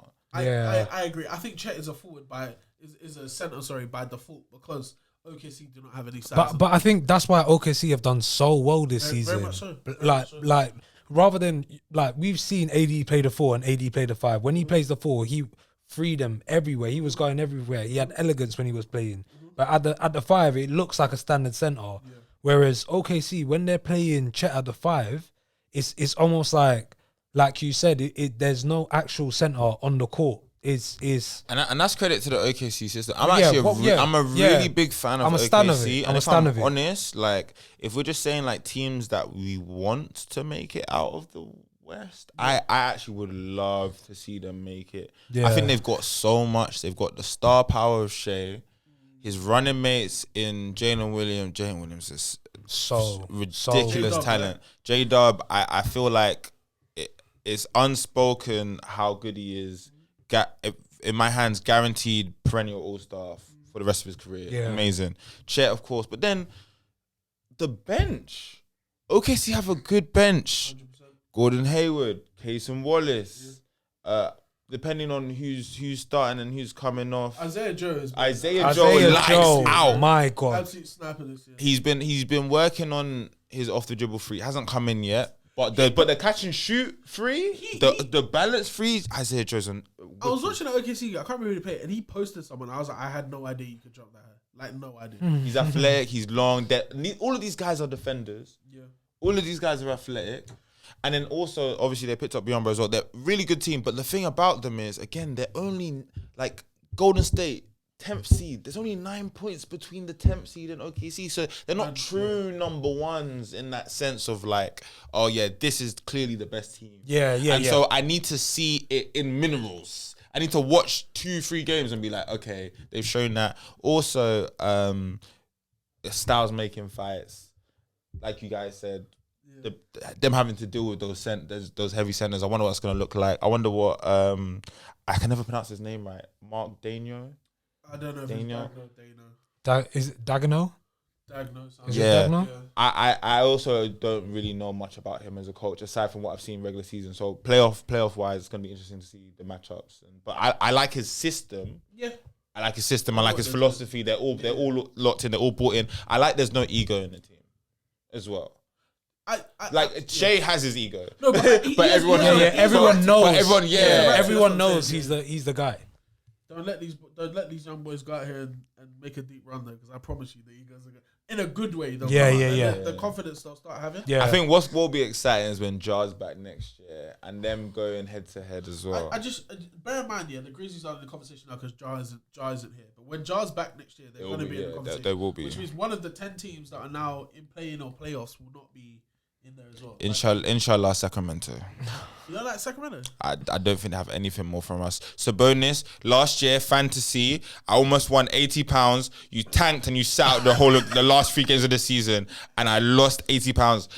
Shame on you. Who won that? Shame on you, Sabonis. Who won that? No, this is a different fantasy. Oh, this was... cool. But the West matchup, I am actually excited to see Minnesota versus Phoenix. I am actually very excited to see that. That'll be a good series. I'm looking forward to seeing that Phoenix team. I'm looking forward to Ant going at them, man. I'm basically saying, yo, it's a change of the guard. Yeah. Bradley Beal, Kevin Durant. Cat just came back as well. He played last night. Oh, did he actually? I actually didn't know he was back. He played last night. Oh, that changes everything. What did he get last night? I can tell you. He finished with... Shout out Big Zesty. He didn't know what. 10, 6, and 2. But in 29 minutes. First ball he's played in over a month. Yeah. I thought he was coming back like second week of the playoffs or something. Nah, man. Let Naz Reid get his minutes, man. That's my dog. Yeah. Big Jelly. That guy's a hoop. Hey, man. Jelly fam, if you were there, you know. Nah, they were actually a movement, man. I remember. But, no, 100%. I think that could potentially be that should be. If it's not the Clippers, it's definitely the Timberwolves and Suns matchup. Just in terms of, we have questions about Phoenix. What are Phoenix actually like? Full health, full strength. How can you match up against one of the best teams in the West? Anthony Edwards in this like, if Anthony Edwards comes out here and goes crazy, people have to talk about it differently. Because we already have. No, they're calling him Jordan's son, bro. He might get called Jordan if he takes his Phoenix team out himself. If you're telling me Anthony Edwards goes out ballistic, averages 35 in this series, and defends Devin Booker, you think he's gonna defend Booker? I think he defends because you've got Bradley Beal as well. You've got McDaniels and you've got as well. Oh my God, what's his name? Alexander Walker. Yes. Shay's cousin. Yeah. Yeah, bro. Yeah, like Alexander Walker didn't start though, but I think Mike Conley's gonna be defending probably Bradley Beal, and I really do think it's gonna be Ant on Devin Booker. You think? I think that's how it makes sense because Cat is gonna have to be. Mike is gonna guard the point of attack. Whoever's playing point guard, Mike is guarding him. Whichever one is trying to run the offense, because Mike is going to pester them all game. I think Anthony Edwards makes a statement saying I'm a two-way player and goes for Devin Booker. That's what I think as well. I think he goes in there and he says, he's capable as well. Yeah, he says, you know what, I could do it on both sides. I don't need just the ball on the offensive But when side. you have 2 defensive specialists on your team, it kind of makes it a bit pointless. But who are the 2 defensive specialists? Because you're acting like KD's not on this team. Someone has to defend KD. Jaden McDaniel would. That's what I'm saying. Someone has to defend KD. They got KD, but we got Jaden McDaniels. Gobert's going to be out there basically playing sweeper. He's just going to be guarding the paint. Yeah. This is the only thing though. The matchup kind of confuses me because who are they starting? Grayson Allen? No, it's Cat. Are they Well, starting Grayson Allen? No, they wouldn't be. Oh. no, because Cat and Gobert are gonna start. Yeah, of course. But Daniels plays the 3. Edwards plays the 2. So who's Cat guarding? Because KD's gonna be playing the 4, no? That's the only thing. You know, when I watch teams and doing matchups, is I always get. And it's gonna be on Grayson Allen. We're lying. He's gonna be chilling on the perimeter and they're gonna give him the ball on offense. Let's be for real, man. That's how it goes these days, man. And Chris Finch don't even play like that. Yeah. Maybe I was being too hopeful. Chris Finch be trying to. I know you what you Well, want. yeah, that's fine. I think what I said is what I want to see. What you want would be beautiful to watch. I can't like seeing Ant and Booker actually. Yeah. And the thing is, you know what? Yeah, to give Booker his credit, I think Booker could potentially put his hand up to goal at Ant as well. Himself. Yeah, 100%. Or at least, if they force the switch, he's gonna do his best to hold his own. Yeah. His defense is dramatically. That is probably like who's number 1 and number 2 best shooting guard in the league. That's what it is. Really? Yeah, I genuinely think that. I think both of them are better than Donovan Mitchell, and he's the only other guy in my opinion that's contesting that title right now. I mean, there's Dante DiVincenzo. Oh, come on. No, stop that. So We gave you a credit. So I'm looking at the Suns' team at the moment. They've got Bobo. They just signed Isaiah Thomas. Yeah. So he's probably coming off the bench. It has to be Grayson Allen. Let me see who they started. They started Grayson Allen. Grayson Allen plays the 3 first. Yeah, or is Josh Okogie injured at the moment? He didn't play. No, he did play. He's just not getting a lot of minutes. And they've still got Eric Gordon. I feel as though that guy's been in the league for years. Since 08, bro. It's been a while. Even Derrick Rose. He's definitely made over 100 million over his career. Yeah, easy. Made a life as well. You know what I'm saying? We'll get that back. I'm pretty sure he did that in Houston alone too. Yeah. All right, we're gonna move on quickly. All right, quick one. NBA season awards. I'm just gonna I'm gonna shout out the awards, and I want both of you to tell me who you think is gonna win it. Okay. Easy as MVP. Who I think is gonna win it, or who's my pick? No, I'd rather the latter. Your picks. MVP. Shai Gilgeous-Alexander. T. Shai. I agree. I think it should be Shai as well. I know he's not gonna win it though. Sixth man of the year.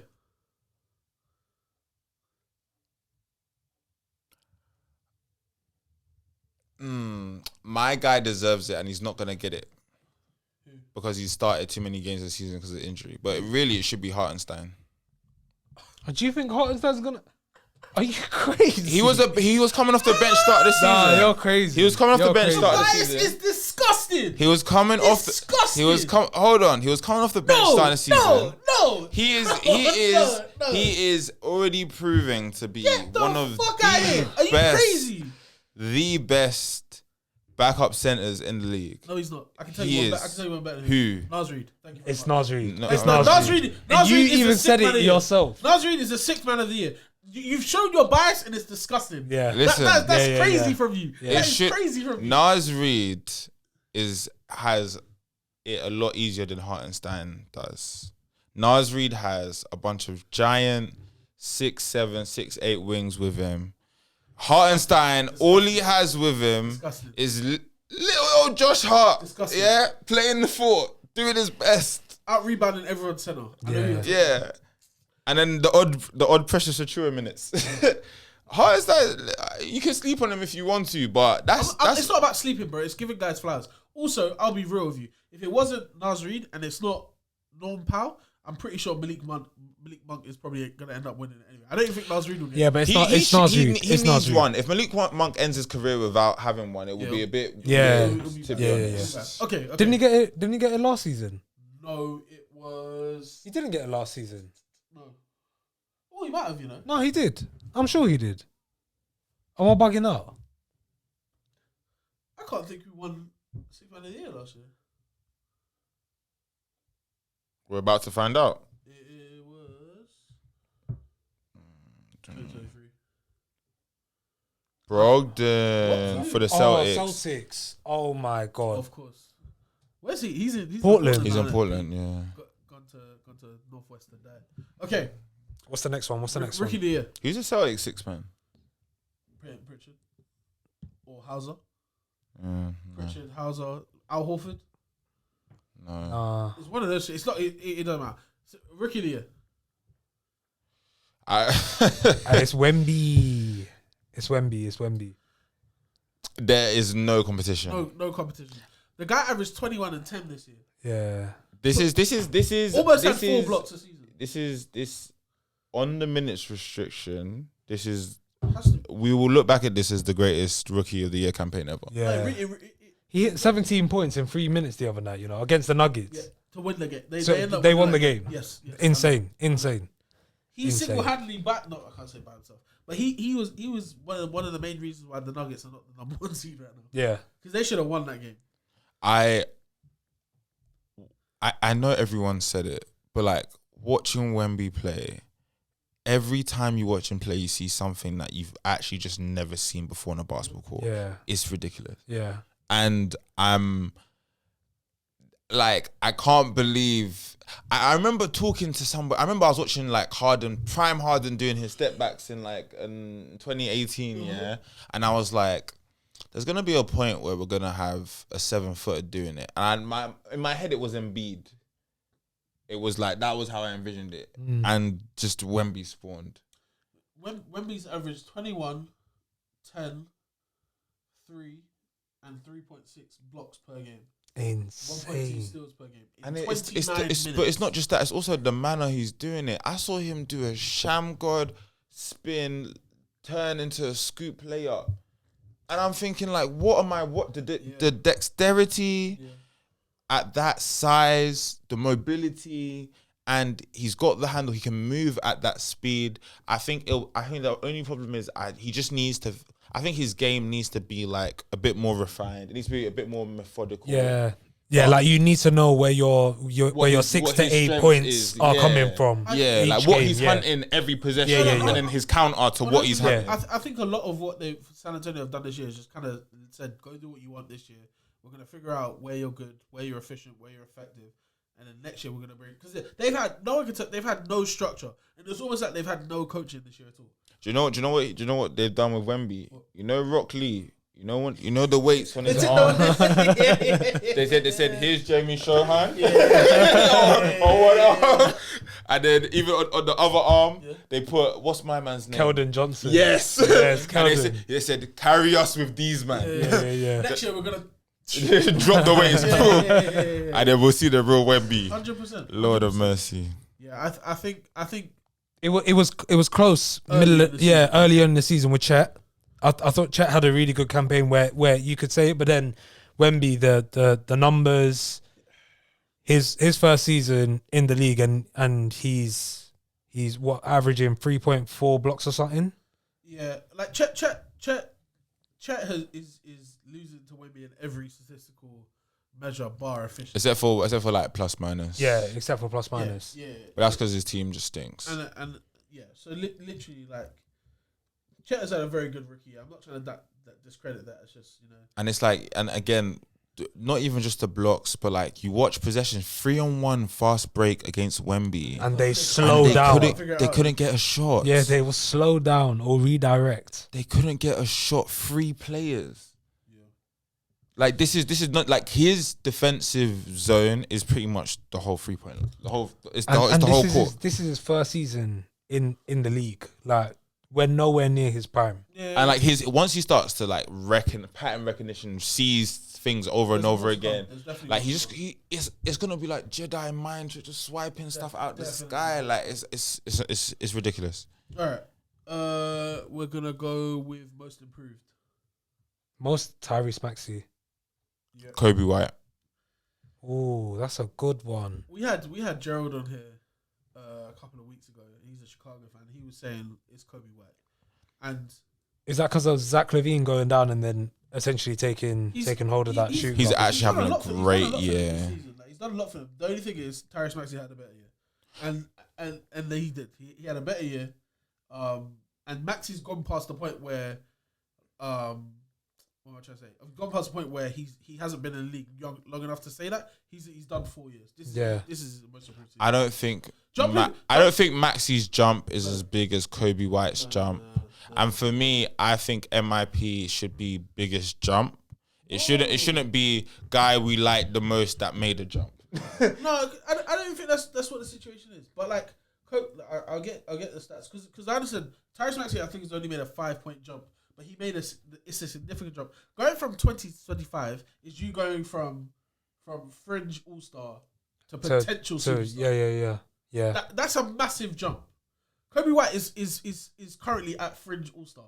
He went from potential bust to fringe all star. Yeah, and for me that's a huge jump. I think that's a bigger jump. I think from potentially being out of the league to basically guaranteeing yourself a contract. Yeah, for the next probably 5 years, as long as you stay healthy. I love Tyrese Maxey. Yep. He was in that fantasy team that was doing great. He didn't tank. F you Sabonis. I swear, I'll actually never get over this. How can you, bro? Like, anyway, it's just £80. Soji, calm down. It's fine. Tyrese Maxey is a brilliant NBA player. I really like his game. I do think though that his game is a little bit out of control. I still think that he's not that great at being able to create for himself exactly the way he needs to whenever he wants a bucket. He can't show up and get a bucket whenever he wants a bucket. Okay. He gets bucket. He works his ass off and he gets his buckets through his flow of offense. He's really quick. Transition, those dribble handles that they love to do. His pull-up threes. I'm not gonna lie, when I saw them play, who did they play? Orlando. And against a bit of length, he seemed like he struggled a little bit. I think he's great. He's got a great future. He's gonna do well. But I think we want to give him a pedestal that he isn't necessarily at yet. I don't think he's a lock for an all-star. I think he's a strong guard. He was an all-star this year, no? Yeah, but I mean, in the East, everyone was injured. I think he would have made it regardless, bro. Really? Yeah, man. He averaged 20. He averaged 20 between Tyrese, Brunson, Halliburton. Yeah, Tyrese, Brunson, Halliburton. No, Tyrese. I'm saying is Halliburton. Okay, Tyrese Halliburton. These are the guys I'm saying that are over. Tyrese Halliburton, Brunson, Mitchell. Yeah. And then who else? White. Yeah. Derek White. Yeah. I wouldn't be mad at someone saying that. And then this is even with Dame having a horrible year. Like if Dame had the year that he probably should have. Dame was an all-star still. He shouldn't have made it. Yeah. Dame shouldn't have made it. But I think Maxey had deserved it over Dame this year. But if Dame was who Dame was supposed to be, like I don't look at Maxey and I go, this is a top 2 or 3 guard in your conference. But I think the guards that are coming into the NBA, they're going even off Trey. Trey who? Young. Trey Young, yeah. But Şengün for the Rockets. About guards, bro. Oh, sorry, apologies. I thought we were just talking about most improved. Okay. Oh no! Oh yeah, that's a good shout. That's actually not a bad shout. That's a great. But then shout. he just got injured, so he was gonna be taken out of that anyways. Did he not play enough games? Nah, he got injured. I can tell you. Don't worry. There's something about Şengün that doesn't sit right with me. I don't know what Have you it heard the way he is. speaks? No. That's what doesn't sit right with me. He's Turkish, yeah, but he's got he sounds interesting. Like it rattles me a little bit. I feel like I watch Şengün play, and I look at his offense the same way that I kind of see Sabonis, and I go, the right team, defender, and scheme, and I think he really struggles to get his points, and I think like when you have a very inside dominant scoring game, you don't have the athleticism or the length. You come against the wrong matchup, you're having a tough time. And that push shot, I don't really believe in it. Yeah. Like, do you know what I mean? Like, yeah. I'm sorry, I need that. He just needs to be jump shots all summer. Yeah. All summer, literally. Şengün is a great shot, but he's 2 games off the minimum requirement. Is it? So 63. 63 games. He averaged 21 points per game, 53% shooting from the field, 9.3 rebounds, 5 assists, 1.2 steals. And that's almost a 7-point jump from the previous year. And he's a great player. Don't get me wrong, he's a great player. I'm not saying he's not a great player, but he's just one of those guys that I look at and I'm like, he's got really weird, amazing quirks in his game, and he's got really glaring flaws. And I think any player that has them issues, I'm always like, I'm a bit skeptical on you for a while. Okay, last 2 awards. Clutch player of the year. This pointless award, bro. This Twitter award. It might as well have the biggest dog of the year. My choice for clutch player of the year will be whoever had the most clutch points. Thank you very much. So who's that? I don't know. Okay. I think I thought it was Steph, but I don't know if that's still true. We have to give Jalen Brunson an award, man. We actually do. A lie, we do. Well, technically, Jalen Brunson should be MVP because he's the person who's most valuable to his team. 100%. But we've understood. So we all agree, Jalen Brunson MVP. Great conversation, guys. Well, thank you guys for listening to the Take It to the Rim podcast. I feel like they should have MVP and they should have Impact Player of the Year or something like that. Yeah, but what is impact The same thing player? as MVP. Most impactful player of the year, something like that. Yeah, it doesn't really make sense. But because MVP is now not to do with who is actually most valuable and it's who's the best this year, they need to. I really think they should do offensive player of the year and defensive player of the year. Like the NFL? 100, bro. Because let me tell you why. Because we already have defensive player of the year, right? MVP has been the offensive player of the year for ages. It's been that for ages. So why are we pretending like it's something that's not? You know, that's actually a really valid point. I've never heard of that. And that makes a lot of sense. So rather than calling it most valuable, just call it offensive player of the No, year. but then we have MVP as a separate thing. So MVP can literally be, this is the player that has added the most value to their team. What it actually means, yeah. And instead of this being, this is the best Does the NFL do the voting by peers or is it by media? It's a mixture, I think. So MVP. I think it's just the media. I don't think. Oh, okay. I would like to see that offensive player of the year by the media and then MVP by the NBA players, yeah. Because that's when you'll be able to say, you know how NFL does the top 100, and then it's usually the NFL players that vote who's number 1 or number 2 and whatnot. I like to see it like that. I think that'd be good. That's fair. I'm looking at this now, and I think Steph is still the leader for clutch. Yeah, I'd do Steph. But that's that. But we was having this conversation off camera. That's just you shouldn't be in close. Yeah, you shouldn't be in close games. The reason as to why you're leading in clutch points, I was looking at a stat earlier. Anthony Edwards was I think 30 to 40 range because they haven't been in close games. So they've just been beating teams. So yeah. I think it's pretty pointless. Just clutching itself is just it's a very it's nothing barbershop. conversation. It's barbershop. It's Twitter. It's just it upsets me. The NBA should have never gave credit to it. They should have never gave it Yeah. No, that's fair. And then coach of the year. OKC's coach. Yeah.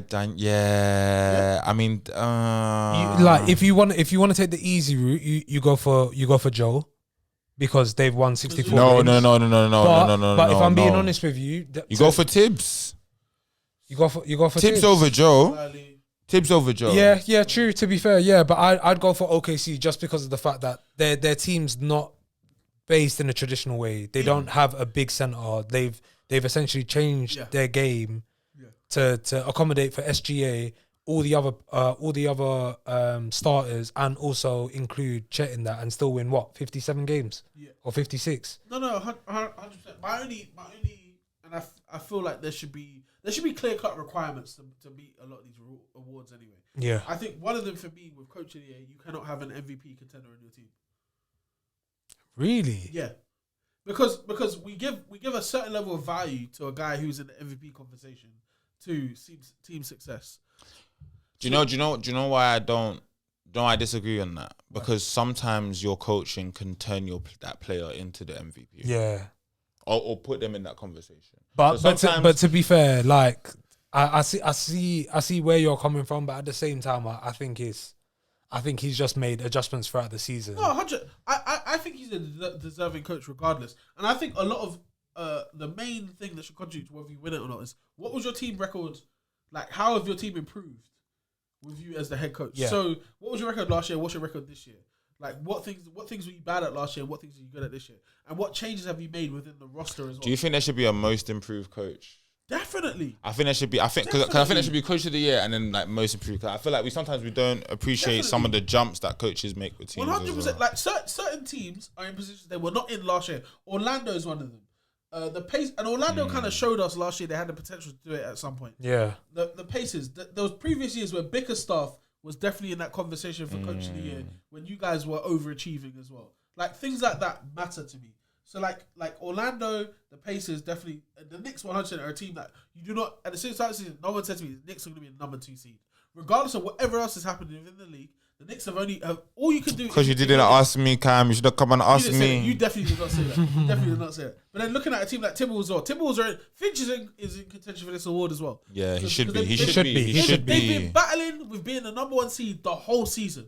So already, like, and the thing is, and he's been battling with that stupid Karl Anthony Towns. Who was it? He had a 60-point game and lost the game. What a fool! He's been dealing with these idiots.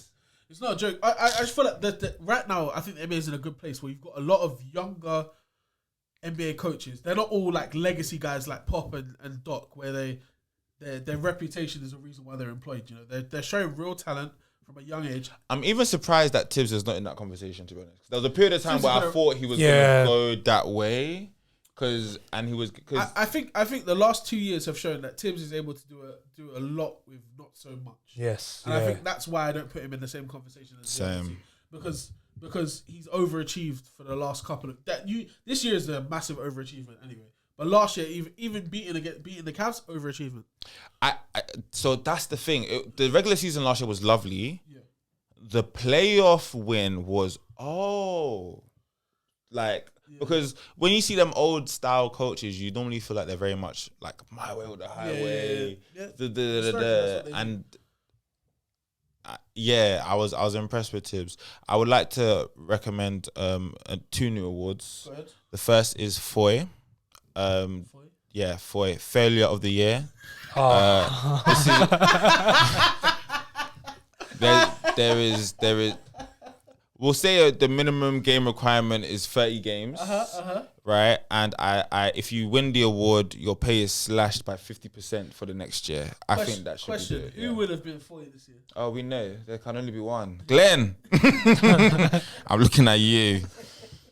Glenn is the Foy. The second award will be. Oh, in fact, I think I wrote this one down. I didn't want to forget it. No. This one is running. This is it should the BCA. Which is what? The baddest celebrity appearance. Coileray! I see you at the garden. Keep it up. We couldn't have done it without you. Yeah. I thought you were gonna say this seriously. You said was it bench of the year or like bench mob of the year? Oh no, cheerleader of the year. Yeah. I think guys should get some recognition. Like you said, there were years where Theo Pinson was doing it for the Nets. Where Jared Dudley, keeping a team together, man. Had them all dancing. Who is it this year? Slightly, OKC have very good vibes. Yeah. Post game. It's Jalen Williams. Jalen Williams. No. It's the other Jalen Williams, not J Dub. Yeah. Give those guys some love. All right, quickie, because we're running over a little bit. So there are some teams that didn't make the playoffs, didn't make the play-in either. They ain't really doing nothing right now. So I'm gonna throw out those teams to you, and I'm gonna give you 3 options for what they need to do this offseason. Okay, start in the West. Start in the West. Quick fire, just quick I'm fire. gonna try and do it as quick as possible. Cool. I'm doing it on my ones in it, so it's about how fast I can read. Okay, so Houston Rockets. They just need to move to the East. That's what they have to do. No. That's what they have to do. They're 41 and 41. They would have made the. They would have made the play. We cannot use that as an excuse. Move them to the East. We cannot. Texas is right in the middle. Okay. Of America. What's the options again? The options are tank for a pick. Yep. Trade for a star. Yep. Complete rebuild or hit free agency. Hit free agency. For what? For a true point guard. They've got a men though. They've got a men. I still think he needs another season. Okay. Or he's shown flashes at power forward that I like. And Ben Thompson. Yeah, they played him a couple of games at power forward. Bro. He must be messing with those Babylon Bandits again, man. Houston Rockets. Which one? I think they still got a tank. I think they just need more, and eventually they'll get one or two guys that will like show to be like actually what is real, and they kind of have that, but I think they still need a bit more. Like you know how like basically OKC got J-Dub, and J-Dub was kind of almost like the final thing. It just made sense. Yeah. Fill out the roster a bit more. Sidebar with Houston as well. Like Houston are in a very good position because they have other people's picks. Yes, like, they do. I know they have one of our picks coming up. And I'm pretty sure they've got Nets picks for the next couple of years from the James Harden trade. Yeah. But if you're a Houston fan, Jonah, you're fine. Just go to the East and you'll be competitive. Yeah, if that was an option. God damn. All right, Utah Jazz. Blow it up. Really? Blow it up. What's it to blow up though? Actually, no, not blow it up. They just got to do. They got to do an OKC thing where they just got to just give up all their players for picks. They need to have just like 50,000 picks, and then they'll just because they have all the role players. Yeah, they got Keontae George. They've got Kessler. Walker Kessler. Like they can build Larry around. Markkinen, Colin Sexton. They definitely lead to Jordan Clarkson. I think they will trade. A top 5 pick this year. I think they have to trade up this year. I think they'll trade Larry Markkinen, and Markkinen will be gone. Hot take from me. Yeah, Markkinen's going to Memphis. I think Markkinen goes Thunder. For what? There was a couple of things that I've had a couple of scenarios that I've spoken to a couple of people. Yeah, either picks or like give away Josh Giddey, and then that team. I can see Josh Giddey in Utah as well. Yeah. Safe place for a minute. Yeah. Let's not talk about that. Let's not. Yeah. Alright, cool. What do you think about Utah? You say I think trade for picks. Okay, trade for cool. picks. Like get some of the role players out, get some picks. Got a fun one, Memphis. Bear in mind, they're gonna have most likely a top 5 pick this year. So they're gonna have maybe not top 5. They're gonna have a top 6 pick. So they're gonna have Ja Morant, Desmond Bain, Gigi Jackson, Jaren Jackson. Needs to they have to give him minutes next year. Like, so they're gonna need a center. Yeah, because Jaren Jackson Jr. is not a center. So you know who they got to trade up for? Alexander Sarr. They have to. They need to get that guy. Yeah, they do. So draft. Draft. Don't blow it up. You don't need to. Yeah, they're still quite young. You don't need to. They got Vince Williams as well, which I like. If I'm them, I'd be willing to give up some draft capital as well. Yeah, 100%. I feel like they need another like actual guard. Bear in mind, they still got Marcus Smart as well. But Smart is still like you don't want Smart actually running your own like offense. Like he's not the tempo guy. He's a vet leader of that team. And I'm a huge Marcus Smart fan. I've been gassing him up for years. I've been saying he should be DPOY for years, but the Smart that we have now is there's a reason. I wish they kept Tyus Jones. I wish they kept Tyus Jones. I think they did kind of need him. Okay, San Antonio Spurs. Do whatever you're doing at the moment. Keep tanking. Yeah, keep tanking. Get those draft picks. Get either Rob Dillingham, I think his name is, or who's the other one?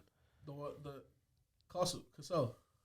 Yeah, or even get Cody Williams. I like Cody Williams. Jalen Williams, his brother. Yeah, if I'm honest, if I'm them, you go point guard. You do have to go point guard. There's 2 good point guards that you should be in the mix to get. You either get the guy who just won a national championship with UConn, or you go and get the electrifying. I don't even know. Like, if I had to compare him to anyone, he reminds me of like I'm talking about Robert Dillingham. He reminds me of Brandon Jennings. He reminds me of Emmanuel Quickly and Tyrese Maxey. He's all of it, bro. He's skippy. Yeah, yeah. What do you think? I think 2 things. You call Macron, and you build a great relationship with him. Because you want that French team, bro. Yeah. You then go turn the Spurs into PSG. Oh, hey, you then call Todd Bowley. You say, how do contracts work? And you tied down that Wembanyama guy. 360 contract. Hey, 16-year double it. Yeah, bro. Wemby, please don't leave me. That's it, and you're good. Yeah. So everyone understands they have to steer the course. Yeah. The draft. Yeah. Last one in the West, Portland Trailblazers. The Jailblazers. You know what? They're very, very close to. I would say blow it up. Move to Seattle. You know why? And give Seattle what they deserve. There's a couple. Jeremy Grant's contract, Anthony Simon's contract, Shaden Sharp's is coming up soon. Yeah. is Scoot really going to be? I think Scoot's going to be great, but is He had a he? bad year. Is he like he's probably going to be your I don't primary think ball handler? I don't think Scoot's gonna be great. I'm sorry, guys. They've Your got- guard cannot be not a good shooter. No, but that's what I'm trying to say. They've got so many like lengthy contracts. There's going to be a day where you have to say, you know what, like blow it up. I think if I'm Portland, I'm this year in the draft. You have the best odds from a Western Conference team to get the top pick. I think from a draft perspective, you draft anything not a guard, and it's best player available, not a guard. That's all my scouts are hearing. I say don't even look at guards. Small forward, power forward, center, anything. That's what we're taking. The best player available wherever we land. That's not a guard. That's all it is. I think you need to talk to Adam Silver because you're in a dire situation. I'm sorry. You really think they need to move? There's not enough good things in this team. Like all jokes aside, I'm looking at this Portland team and where's the upside? Where's the upside? No, there is upside, but there's also bad contracts. No, that's but what like it is. Scoot, the best Scoot can be, honestly, in my head, is like some variation of De'Aaron Fox and Tyrese Maxey. Fair enough. That's a good player. That's not enough. No, that's enough to be a starting point guard on a playoff team. No, in fact, I'm gonna go first. No. That's good enough to be a starting point guard on a championship. Was he drafted? I didn't say not best player, not the best player. That is good enough to be a starting point guard on a championship. But then what else do they have? For now, but we're talking about for now. I'm telling you, in 5 years' time, let's say they continue through the draft. They go and get Zachary Rish Sasha or whatever his name is from France as well. With let's say they have the 4 pick and they take him, yeah. So now you're telling me you've got Scoot, you've got Shannon Sharp, you've got an athletic small forward, yeah. And then you just keep going in the draft, bro. Just keep picking the best player available. You're gonna land. You're gonna hit. And at some point they're gonna offload DeAndre Ayton's contract. Yeah. For peanuts most likely, but still they don't care.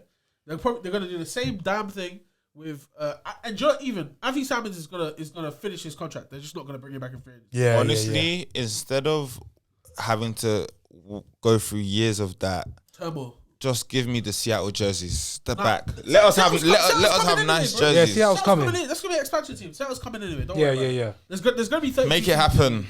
Yeah, they're gonna Okay. do that. I have some fits that I need for Danke Ibiza. What's that gonna do with Seattle? Huh? What's that gonna do with Seattle? I need the jerseys. I can Okay.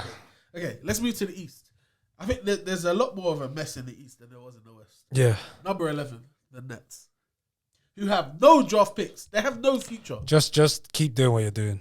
What is that? Just keep doing what you're doing. What is that? Tell Like, me what that is. like, just stay the course. Stay the course of what? But the thing, thing is, if they get rid of the only player that two players that they could get rid of, Cam Thomas, Mikal Bridges. I would say Claxton as well. You know. Claxton's a free agent this year. Oh yes, okay. And I don't think he's coming back. Ooh. Bridges swing my way. The only thing they can do is hit free agency hard. Villanova's good to me, so would you please that'd be nice in swing New York. my way? I can see Claxton in New York. But I don't think you Bridges guys have swing. money I'm for it. saying Bridges. Bridges swing my way. I don't think you need. Come on, man. Mikal Bridges. He Hey just man, wants let's that take Villanova to Yeah. the top of the NBA. He does. I can see you guys doing it, but no, 100%. Yeah, Claxton. I don't think Claxton's coming back to that. Unless they give him 40 million a year, I don't see him coming back. Then That's not a good contract. Where's Claxton going then? Orlando. No, he doesn't. He's going to Orlando. He's going to be the new star in that team over Wendell Carter Jr. And they're going to be clean, bro. So can we finally stop pretending that Wendell's this great? I don't No, we understand. never did. We never did. Everyone was like, Not he's me. gonna turn into something. Not me. I think Orlando have the cap space to get him as well. I think he's going to Orlando. I think. Do you know it's where happened enough time he in my would do 2K great? He would do great in OKC. Again. I don't see it. Oh, they do have some money. But I'd rather go to Disneyland. Or maybe no. Warriors will have money after this season. Yeah. Nah, they're in luxury tax, bro. Are they actually? They're one of the They're still highest paying Wiggins. contracts in the league. Yeah. Wiggins, Draymond, and Steph. Oh, Steph's contract yeah. is no joke. Yeah. True. Fair enough. Plus, they're gonna have to extend their. Do you think Claxton might do a Utah Watanabe and just follow KD? Phoenix couldn't afford him? Oh, 100%. If they could, I think he would. But yeah, Phoenix couldn't afford him. Yeah. What's another team he can end up in? Maybe Toronto. Yeah, Toronto. Toronto loves to stack those kind of players. Yeah, for true. real. But I don't see it. I don't see I him think if going. he was in Toronto, though, I think they'd be quite good actually. I'll be honest. Yeah. All right. Speaking of Toronto, Toronto's 12. What do they need to do? Just draft. The only thing is, drafting, like, I think they draft this year, but if I'm them, being perfectly honest, I'm making a trade. Because you want it to kind of match the timeline of your players. You've got Scotty Barnes and RJ Barrett, who have both been in the league for a few years now. Yeah. Like, ideally, I'm not trying to look at a 19-year-old and saying, yeah, we have to wait for this guy to get good. Because by the time in 4 years' time, when that 19-year-old is starting to peak a little bit in terms of like what their potential is going to be, Scotty and Thing are going to be well into their primes. If I'm them, I say I go after a Claxton in free agency. I start looking at trades to bring in for picks to try and bring in a fringe star. Because I think that's all they need, man. I really do. I really do think that's all they need. Like, I don't know if Scotty Barnes can be the best player on a real playoff team. So I think that's where I look at. I say I don't think I have my superstar yet. I need to go and get one. And I don't know if they're going to be able to do it through the draft. I think they need to cut ties with Drake, man. I feel like the war, the heat that's going on is it's too much pressure on these young guys. These like quickly Barnes. What you think? Them man, they can hand. They love it. No, I'm telling you, they love it. They love all the free. These young boys love Future. Be for real. Be for real. That's their real king. I don't know about that. Come on, man. They're not as young as you think they are. T, what do you think? Hey, Scotty Barnes loves Kodak Black. He's from Florida. He looks like it too, bro. He looks like he loves Kodak He Black. talks like it too. Okay, another team, hopeless. Charlotte Hornets. I don't think they're hopeless. Because of Brandon Miller? And their centre, what's his name? Mark Williams. Mark Williams. I think you've got Lamelo wasn't that healthy this season. He didn't play. He hardly played. Yeah, Brandon Miller, Mark Williams. I think you draft. They got rid of PJ Washington. I think they're gonna look at bringing Miles Bridges back. Yeah, and then you just get a lengthy 2 guard right next to LaMelo. Pretty much, I think they'll be on course to be like how Magic took that uptick, and I think that will be next season because Brandon Miller is so good. I think with Brandon Miller as well, like currently right now he's a 2/3. Like he can play either of those two positions. Yeah, but he'll play 3. He'll play 3. I think they have some flexibility though. I think if best player available is a 2 or a 3, they'll do that. I don't think they need to draft for position. No, I think they need to draft a wing, but they don't need to draft for explicit position. Yeah, There's a position they need. What? Probation officer. That's what they need. Counselist. Therapist. Oh. Maybe even just morals. Maybe a Bible. Yeah. That's what they Okay. need. Yeah, that's fair. Yeah. That's fair. Hopeless team number 2, the Washington Wizards. just close it down, shut it down. That's a team that needs the full rebuild. I like this whole. You know when Soji was talking about taking teams out of Washington's one. what was You know, if MJ didn't play for Washington, they wouldn't exist anymore. yeah, yeah. I genuinely think they actually might not exist Genuinely. anymore. I think because they're in the nation's capital, I feel like there will always be a team. No, man, get them out. John Wall's gone now. Bradley Beal's gone. Like get them out. I missed the John Wall days. They were so much. They were actually so much they fun. were so Those were fun great to days. watch. Stand on the announcer table. Bro, man, them left-handed Against dunks. Boston. Hey, yeah, man. But real talk though, in terms of what they need to do, full rebuild, right? Full rebuild. Kuzma and Paul are not the answer. Do you know what the problem is with DC? What? The team isn't racist enough. If it was a MAGA team, like if it was like, How did we get here? no, think about it. If Great- it was like, do you know what I mean? Grayson They need to Allen. do the Utah Jazz. Yeah, they need to do the Utah Jazz type beat. They need to become the Duke But of the NBA. Do you know what they call Washington?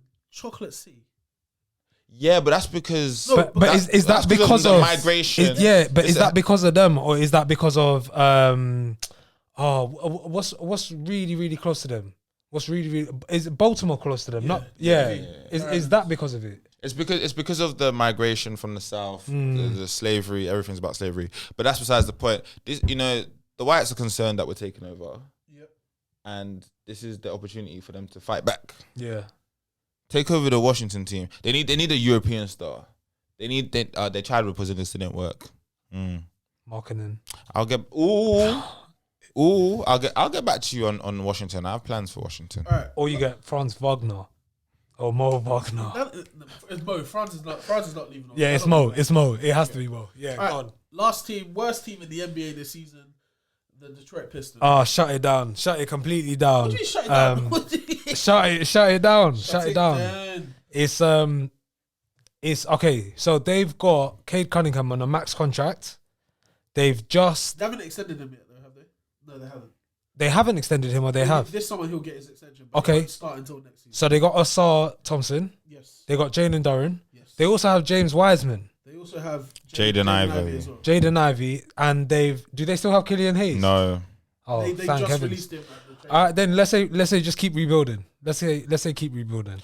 I just don't know who sanctioned Killian Hayes playing over Jaden Ivey for so long. I don't understand. No, but I think it was like a psychological thing to say, look how bad he is, but you guys want me to play him. That's all it was. I don't think it was that. I think it was him giving him his final opportunity to play to show that he could Just to play in the NBA. No, honestly, Let me get you a contract in China, buddy. no, bro, it's a fact though. I'm telling you for a fact. What you said to him, bro, this is gonna be our last opportunity. It's either make or break for you. If you don't do one in the stretch, you're not gonna be in the NBA anymore. And You're not in the NBA anymore. he Yeah. braked it. Yeah. He didn't shake it. That's what it is, man. That's what it is. That's what it is. Oh yeah. Hopefully Detroit can get themselves. I actually like I don't know what they Detroit. need to draft Jalen. I really like Duren. I really like Duren's Cade. I really like Asar. I like a lot about the team. They just need shooting. If I'm honest, they're a team that just Yeah, needs and, shooting. and this draft doesn't have a lot of shooters. it This doesn't. this draft is literally lengthy wings that can like drive and guard the three. So if you're Detroit, do you do a little trade with Utah to get themselves a Larry Markkinen?